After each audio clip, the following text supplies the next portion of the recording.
Kami ditanya apakah siap untuk bekerja sebagai pekerja seks komersial atau wanita bayaran. Kemudian saya menjawab dan rekan saya Bribda Fitria menjawab iya.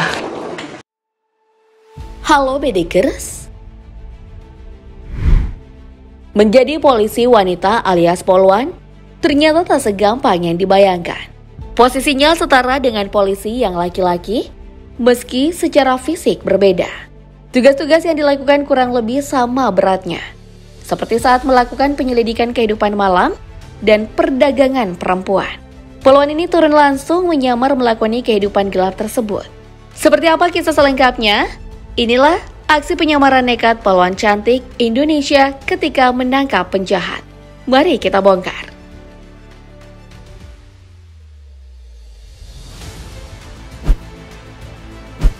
Kisah penyamaran polwan cantik yang pertama kita mulai dengan Bribka Poppy Purpasari. Namanya mungkin sudah tak asing lagi di telinga kamu. Yup, karena kisah Bribka Poppy memang pernah ramai diberitakan di mana-mana. Merupakan polisi wanita yang bertugas di unit perlindungan perempuan dan anak Satuan Reserse Kriminal Polres Garut. Sebagai seorang polwan asam garam, tugas pernah dilakukan oleh Bribka Poppy Purpasari. Polisi kelahiran Indramayu ini pernah mendapatkan tugas penyamaran sebagai pekerja seks komersial di Bali. Penyamaran ini dilakukan untuk mengungkap praktik kejahatan perdagangan manusia. Penyamaran yang Poppy lakukan berawal dari sebuah laporan warga yang mengaku kehilangan anaknya. Awalnya sang anak pamit bekerja ke Bandung untuk menjadi pelayan kafe. Namun setelah berangkat rupanya keluarga tak bisa menghubunginya. Nomor sang anak tiba-tiba tak aktif. Pihak keluarga benar-benar putus kontak, termasuk orang yang membawa si gadis pergi bekerja. Hasil dari penyelidikan Polres Garut mengungkapkan, ternyata korban yang merupakan warga Garut ada 2 orang. Setelah dilakukan pengembangan kasus, ternyata kedua korban ada di Bali dan diduga dipekerjakan sebagai PSK. Dalam penyelidikan, tim Satreskrim Polres Garut berhasil menangkap penyedia jasa seks komersial yang melakukan penipuan kepada korban dan diduga sebagai penghubung dengan pelaku yang di Bali dari Bandung. Tim Satreskrim Polres Garut pun langsung melakukan pengembangan dan berupaya melakukan pengungkapan sampai Bali. Saat itu, tim Satreskrim yang dipimpin oleh AKP Aulia Jabar ini langsung membuat rencana penyamaran dengan menggunakan orang yang sudah lebih dulu ditangkap. Strateginya yakni orang yang sudah berhasil ditangkap tadi diminta untuk mengirimkan Poppy ke bosnya dan bilang kalau dia adalah calon PSK. Rupanya strategi ini berhasil menarik perhatian sang bos yang ada di Bali. Mendengar respon baik ini, Poppy dan tim dari Satreskrim Polres Garut langsung berangkat ke Bali. Setelah pesawat mendarat, Poppy langsung bergerak ke wilayah Sanur. Di Sanur ia langsung bergerak ke salah satu villa yang cukup mewah. Begitu Poppy menginjakan kaki di villa tersebut, ia mengaku cukup kaget karena tempatnya dibuat se-eksklusif mungkin dan tak sembarang orang bisa masuk. Sejumlah bodyguard pun berlalu lalang menjaga di luar villa. Ketika masuk ke dalam villa, Poppy menemukan kedua orang Garut yang hilang ditempatkan dalam sebuah ruangan kaca yang mirip akuarium raksasa.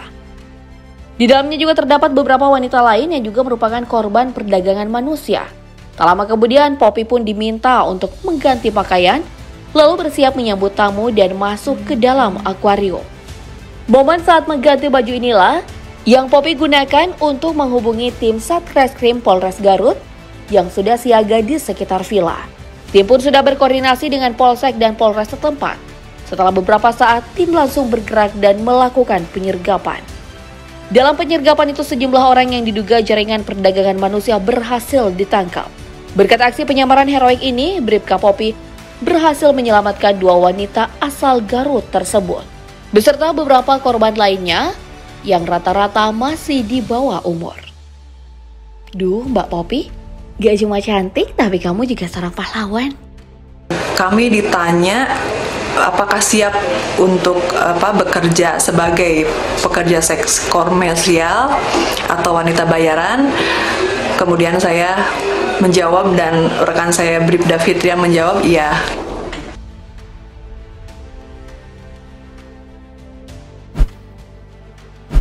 Aksi penyamaran super nekat ini ternyata tak cuma dilakukan oleh Bribka Popi. Kapolsek W dari Jaksa AKP Rocana Sulistianingrum juga pernah terjun langsung menyamar menjadi PSK. Sasaran pertama dalam penyamarannya yaitu lokasi di warung kopi Kuro-Kuro di Duku Rames, Desa Sukoharjo, Kecamatan W dari Jaksa. Tempat ini dicurigai oleh warga setempat sebagai tempat esek-esek. Namun sulit untuk membuktikan dugaan ini, karena pengelola tempat tersebut berlindung di balik modus berjualan kopi. Satu-satunya cara untuk membongkar kejahatan ini adalah seperti yang dilakukan oleh AKP Rohana Sulistianingrum. Sepekan sebelum melakukan penggerebekan ke warung kopi Kuro-Kuro, poluan yang akrab disapa AKP Sulis ini bergerak sendiri menelusuri bisnis esek-esek terselubung. Dengan mengendarai sepeda motor, AKP Sulis yang berpakaian preman mulai bertanya-tanya kepada warga sekitar. Ia mulai bercengkrama dengan warga yang ada di sekitar warung kopi. Bangunan yang dijadikan sebagai modus warung kopi ini bagian depannya digunakan untuk berjualan kopi dan makanan. Jadi warga hanya taunya, ya itu warung kopi biasa. Ternyata pemiliknya cukup rapi mengelabui warga sekitar. Karena hanya orang-orang tertentu yang bisa menikmati bisnis esek-esek tersebut. Berdasarkan informasi awal inilah AKP Sulis kemudian memutuskan untuk menyamar menjadi PSK. Agar bisa mengetahui informasi lebih lanjutnya, target selanjutnya yakni bisa bercengkrama dengan orang yang ada di dalam warung kopi tersebut. Untuk memuluskan penyamaran, AKP Sulis kemudian mempercantik diri. Ia juga mengajak seorang anggota yang bernama Bribda Mira Indah Cahyani. Awalnya kedua poluan ini sempat canggung karena harus mengubah kebiasaan dengan tampil seksi. Sulis mengenakan daster tipis sedangkan Mira memakai rok mini. Namun semua rasa canggung itu terpaksa dikesampingkan demi sebuah tugas mulia. Setelah rampung berdandan, kedua poluan ini langsung beranjak menuju ke TKP tanpa membawa senjata api dan juga tak ada pengawasan dari aparat lain. Misi ini real hanya dilakukan oleh mereka berdua. Mereka pun berhasil masuk ke dalam tempat esek-esek tersebut.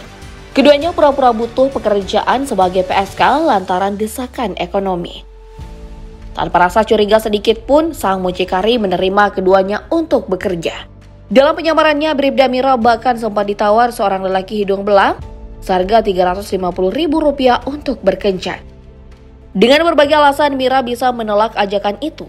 Salah satunya mengaku baru akan melayani tamu pada malam keesokan harinya. Setelah aksi penyamaran selesai, esok harinya jajaran Polsek W dari Jaksa melakukan penggerebekan. Mucikari berhasil dibekuk dan sejumlah barang bukti berhasil diamankan.